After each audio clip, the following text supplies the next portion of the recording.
शांत राहा इकडे.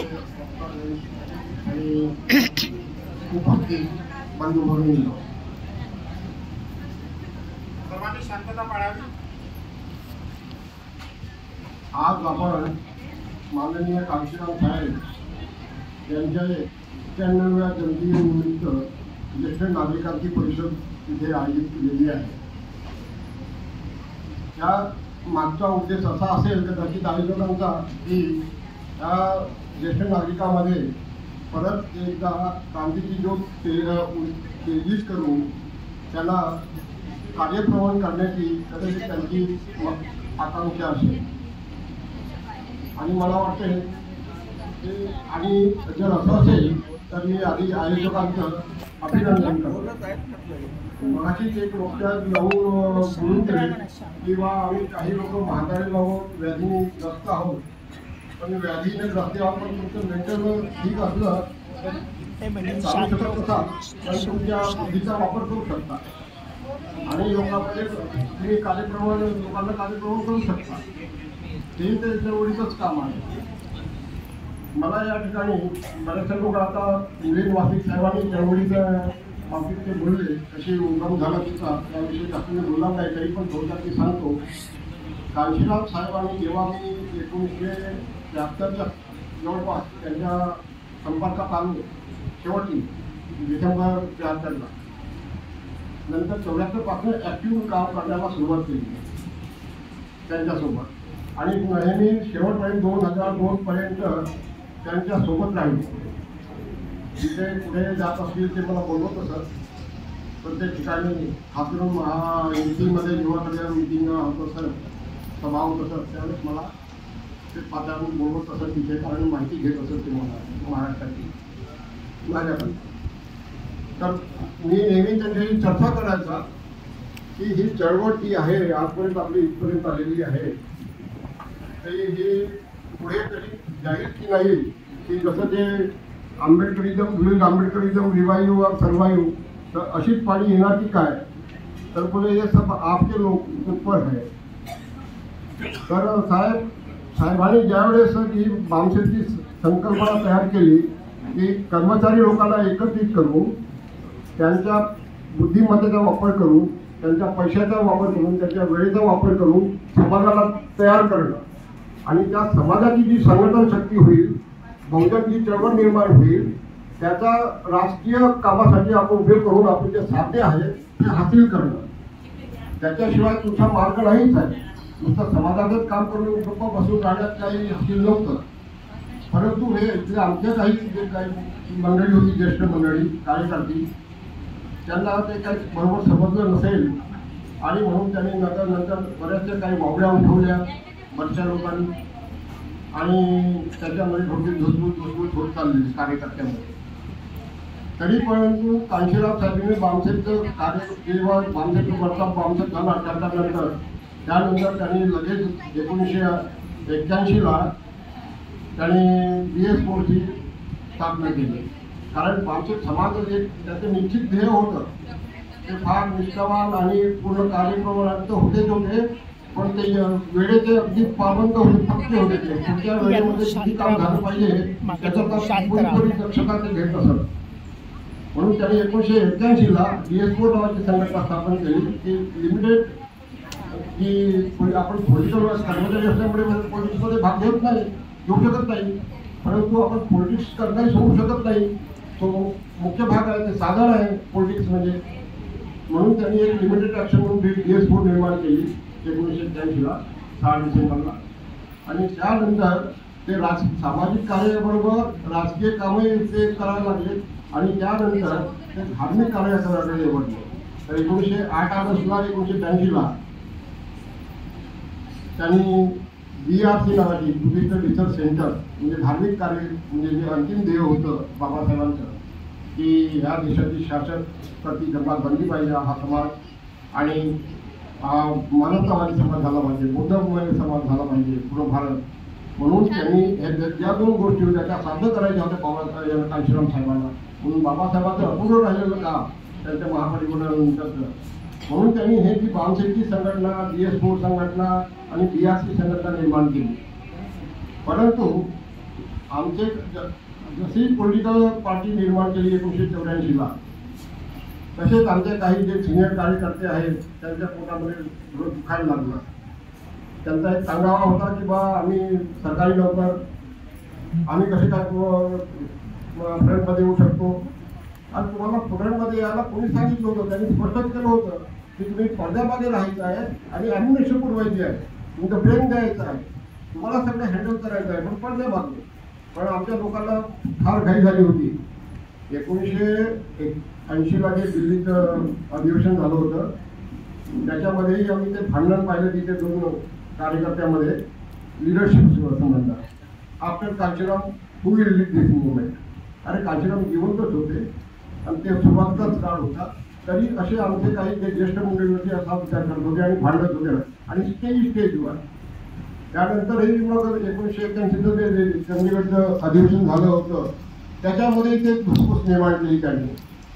तर सुरुवातीला मग नंतर तर कार्यकर्त्यांनी साहेबांनी असं सांगितलंच होतं की तुम्ही कार्य चळवळीमध्ये काम करताना पूर्वी असो, राजकीय असो किंवा सामाजिक कार्यकर्ता नानपोलिटिकलची कामं असो, तुम्ही कोणाशी धक्काबाजी दंगामध्ये भाग घ्यायचा नाही, कोणाशी वादविवाद करायचा नाही.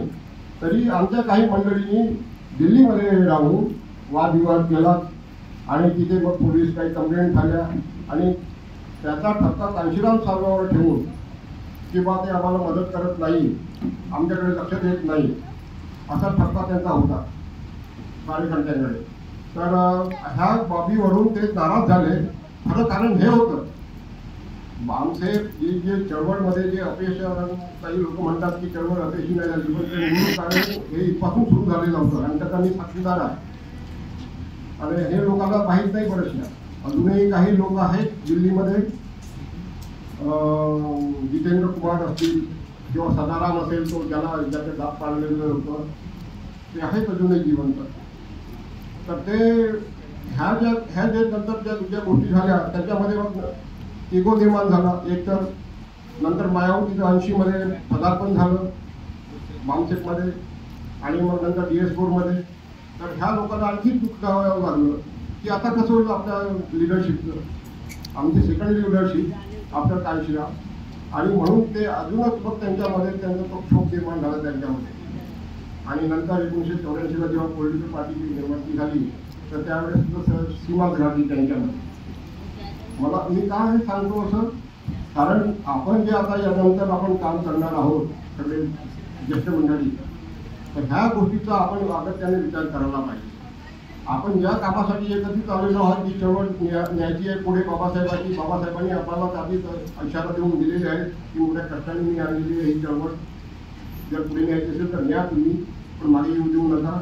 आणि परत हेही सांगितलं की बा तुम्हाला हा मुवमेंट राबवताना अपार कष्ट, अपमान, वाटेल ते बदनामी, वाटेल ते कष्ट सोसावे लागतील, त्रास सहन करावा लागेल. त्याच्यात न डगमगता तुम्हाला पुढे जायचं आहे, लॉजिकल एंडपर्यंत तुम्हाला काम करायचं आहे.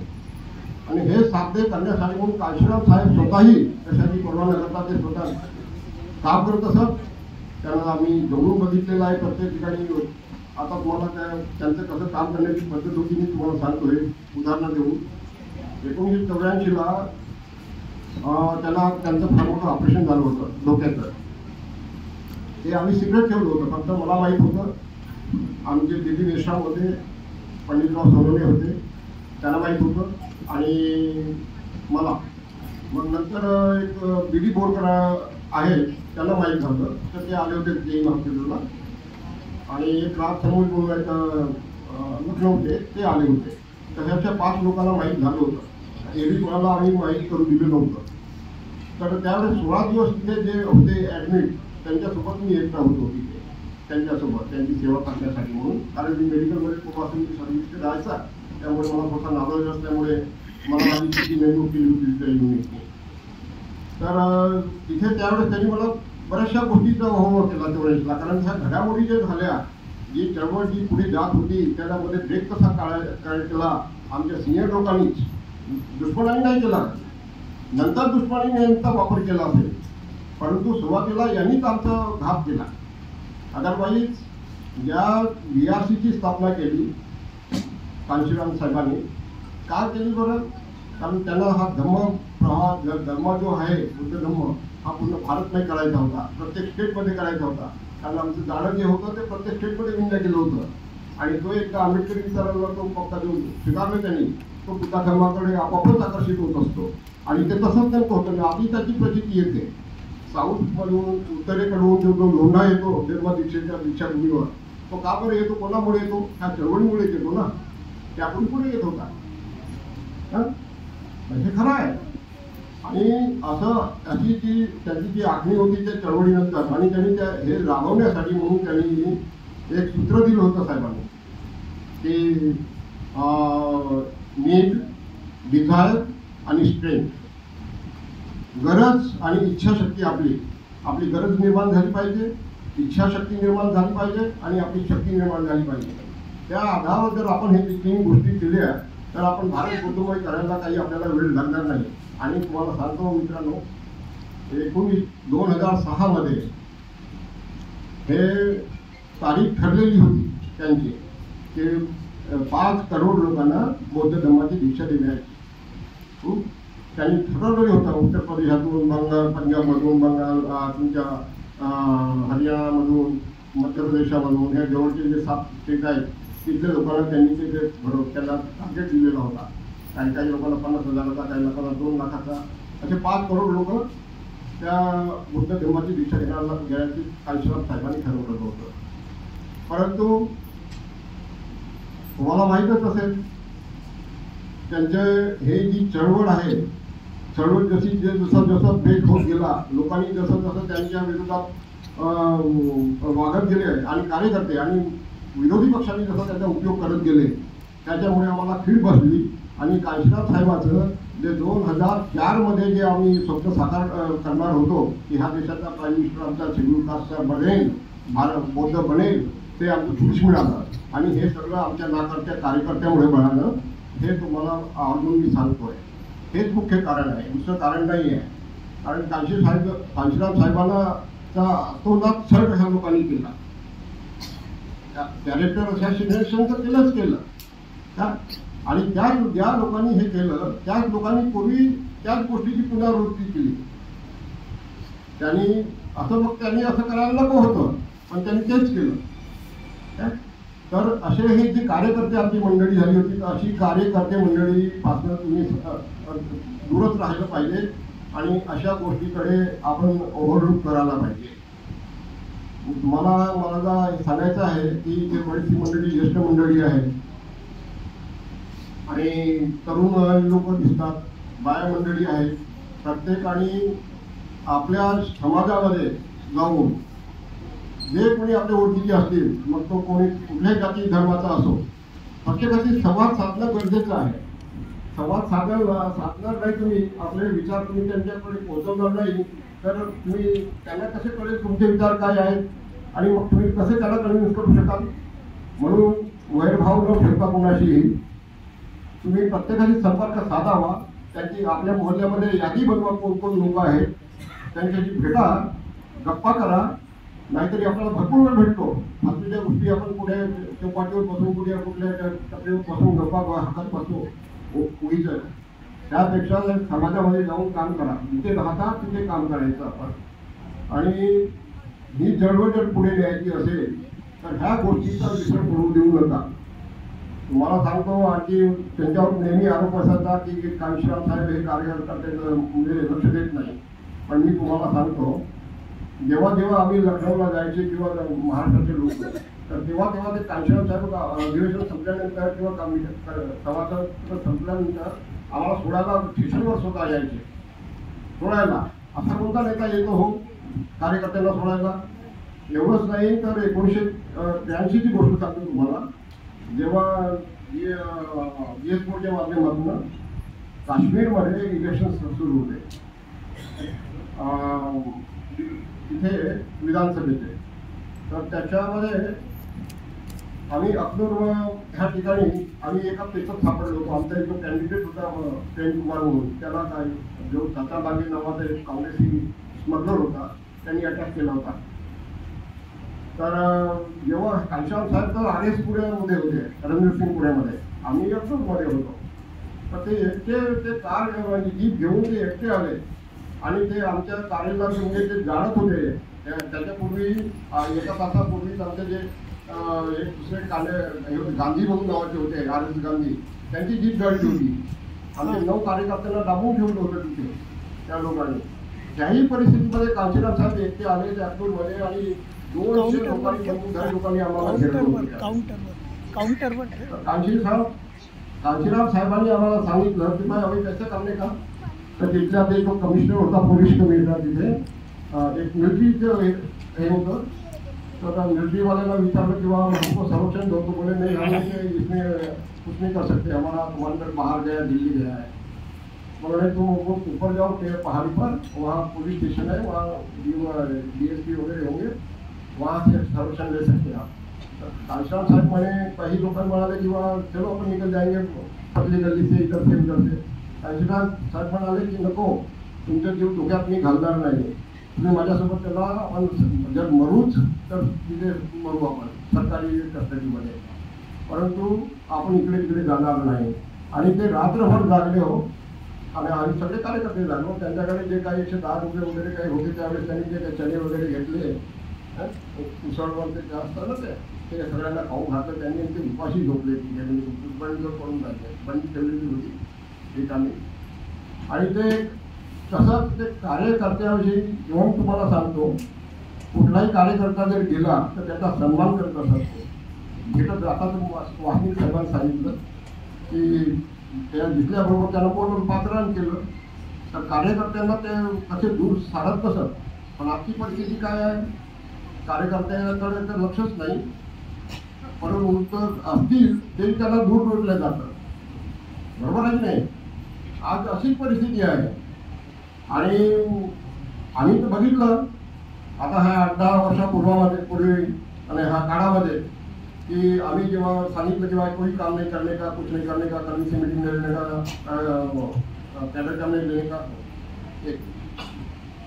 तर त्यावेळेस आम्ही काम केलं.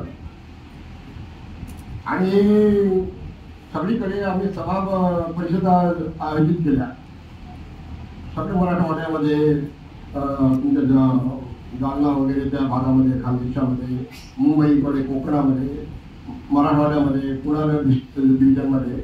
आणि अशा प्रकारे कार्यकर्त्यांना तयार केलं. आज तेच कार्यकर्ते टिकून आहेत आणि जे BSP मध्ये ते काम करून राहिले. आणि जुने जे कार्यकर्ते होते ते एक पुढे त्याचं नाव पत्ता नाही आहे, यांनी तयार केलेले आहेत BSPच्या लोकांनी. म्हणजे हे लोक काय करतात, हे बरोबर काम करत नाही.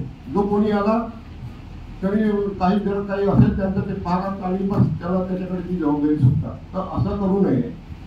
मला हे एवढंच हे सांगायचं या ठिकाणी आज जयंतीच्या निमित्तानं. एवढं बोलून मी माझे शब्द बंद करतो.